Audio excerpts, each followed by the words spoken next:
Refraction rating. Very good afternoon, ma'am. Very good afternoon to one and all. So I chosen today topic. I mean, according to myself, I chosen diffraction grating. I know very well. Every student from UG, they will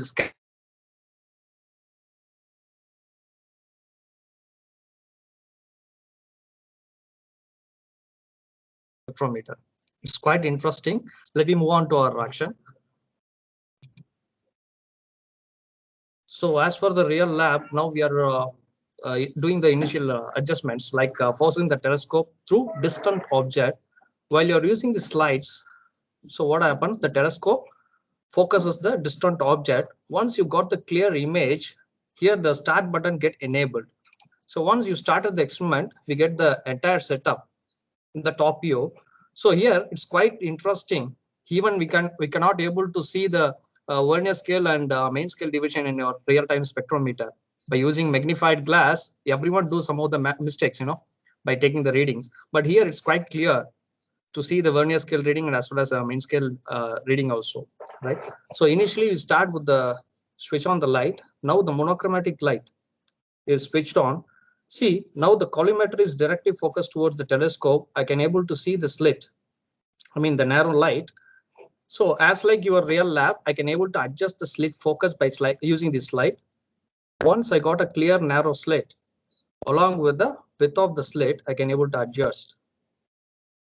Once you got the narrow slit which coincides with the vertical crosswire, then I'm going to place the grating over here. Then the first step we want to do the a normal incident method, right? To find the wavelength of the corresponding spectral line. The first step we want to know we want to fix the apparatus in a normal incident position. So once I did a clear image, I mean the error will be rectified in the telescope. Then I switch on the monochromatic light. I got the clear view of direct ray. Then I can able to move the telescope, which is exactly 90 degree the right hand side, or else in the left hand side. This slide, either you can able to use the mouse click or else by clicking the left arrow mark or right arrow mark, so that I can able to adjust very finely. See, the vernier is fixed at 0.990, so that I can confirm that the telescope and collimator is exactly fixed at 90 degree, right? Now I'm going to adjust the vernier disc, or sorry, vernier table, so that I can able to use this grating table, use the right arrow mark,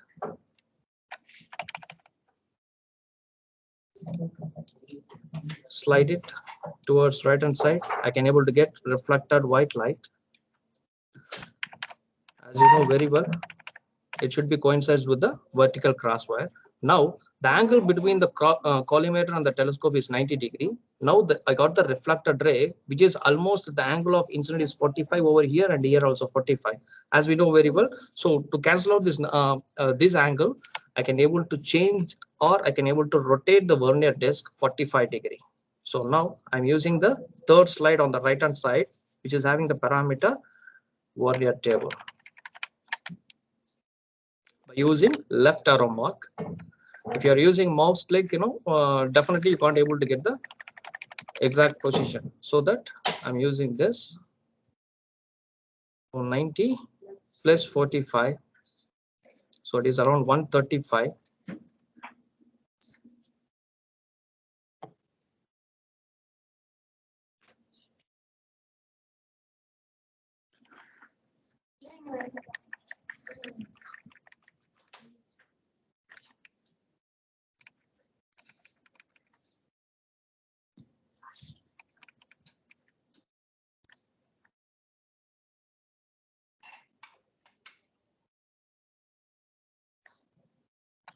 Yeah. Now I text. Then I want to move the telescope. Should be fixed at direct reading position. So in real lab, will convey the methodology to the students. Either fix the telescope towards right hand side or left hand side, move the telescope in a single direction to avoid the backlash error. So in similar way, we can able to proceed in the same in virtual lab also. So first thing, we want to take the direct reading position.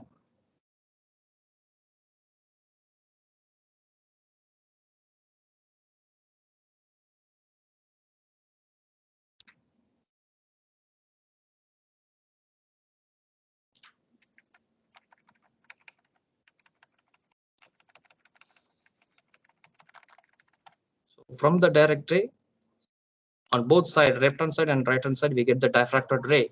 While you are fixing the crosswire with the corresponding spectral line, we can able to get the reading from vernier A side and vernier B, either from left hand side and right hand side. By calculating the difference between the angle, I think we followed that from the direct ray, we will move only one side, so that the difference between the direct ray and the corresponding spectral line, we mentioned theta. In some other courses, they will found the both the sides. So at the time, they will find the 2 theta value. From the 2 theta value, they will calculate theta value. Then the formula and all. By substituting the values, they can able to get the corresponding wavelength of the spectral line. Madam, any other doubt, ma'am? Excuse me. Yes, ma'am. Actually, while doing real-time lab, we used to move the telescope to the left-hand side and calculate vernier A, vernier B, and then to the right-hand side, Yes, measure vernier B, then find the difference, calculate 2 theta. From that, you calculate theta, right? So yes, like that, yes. we used to calculate the angle of diffraction. Yes, ma'am.